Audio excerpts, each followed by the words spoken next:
എന്റെ പ്രിയപ്പെട്ട കുരിപ്പോളെ ഇങ്ങോട്ട് നോക്കറോ. നമ്മള് ബാലികല്ലേ ബിഗ് ബോസ് അവല്ലേ, ഓളെ കാണാൻ എന്നെ പോലെ എന്നില്ലേ, നല്ല തൊന്തിയും ഇത്രയെല്ലാം മുടിയായിട്ട്. ആരീന്നാ നമ്മളെ വീണു സുധിയില്ലേ, വീണു സുധി. ഓളെ ഇന്റർവ്യൂ ആക്കിയിട്ടേ വീണു സുധി ആരെന്ന് അറിയില്ലേ. ഇപ്പൊ സോഷ്യൽ മീഡിയയിലെല്ലാം ഇങ്ങനെ നിറഞ്ഞു നിൽക്കുന്നില്ലേ വ്യക്തി. പാഷൻ ഷോയിലാക്കിയിട്ട് ഇങ്ങനെ നടന്നു പോയിട്ട് ഇങ്ങനെ ആടെ പോയിട്ട് ഒരു എക്സ്പ്രഷൻ ഇട്ടിട്ട് ഇങ്ങനെ ഇട്ടോളത് ഷോ എന്തെല്ലാം എക്സ്പ്രഷൻ അവളെടുത്ത്.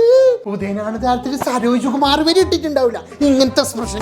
നോക്കിയുള്ള ശരീര സൗന്ദര്യ ആരാധകര്, ഇത് ആരംഭിക്കുന്നു മ്യൂസിക് വിത്ത് ബോഡി മസിൽസ്. പശു അപ്പിടുന്നതാ. എന്തിനാ ഇത് വേണു സുധി നീ കളിക്കുന്നേ? ഇതന്നെ ഇപ്പൊ ബിഗ് ബോസിൽ തുടങ്ങിയിട്ടുണ്ട്. ഇത് തലവേനയോ ലോക്ക്, എന്തിനാ ഇത്രയെല്ലാം പെട്ടെന്ന് തലവേന വരാനും അയ്യാ. ബേസിക്കലി എനിക്ക് ഈ ബിഗ് ബോസ് ഒട്ടും ഇഷ്ടമേ അല്ലാത്തൊരു ആളാണ്. എനിക്ക് ഇഷ്ടമല്ല ബിഗ് ബോസ്, വേറെ ഒന്നും കൊണ്ടല്ല, എനിക്ക് താല്പര്യമില്ല ആ ഷോ. നമ്മളെ ബാലികയില്ലേ KGF റോക്കി തന്നെ. ഇപ്പൊ നിങ്ങളുടെ ഹീറോ എന്ത് ചെയ്യുന്നു? Will he give up?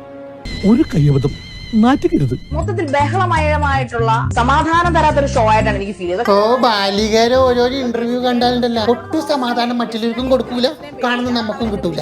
എന്നിട്ട് ഓളാ ഈ സമാധാനത്തിനെ കുറിച്ച് പറയുന്നു. ആ സമാധാനം തരാത്ത ഷോയിലേക്ക് ഒട്ടും സമാധാനം കിട്ടാതിരിക്കാൻ വേണ്ടിയിട്ടാണ് ബാലിക പോയി. ഇതൊന്നും ശരിയല്ല ബാലിക, ഇതിനോടൊന്നും എനിക്ക് യോജിക്കാൻ കഴിയില്ലേ. പറയുന്നതൊന്ന് പ്രവർത്തിക്കുന്ന വേറൊന്നും.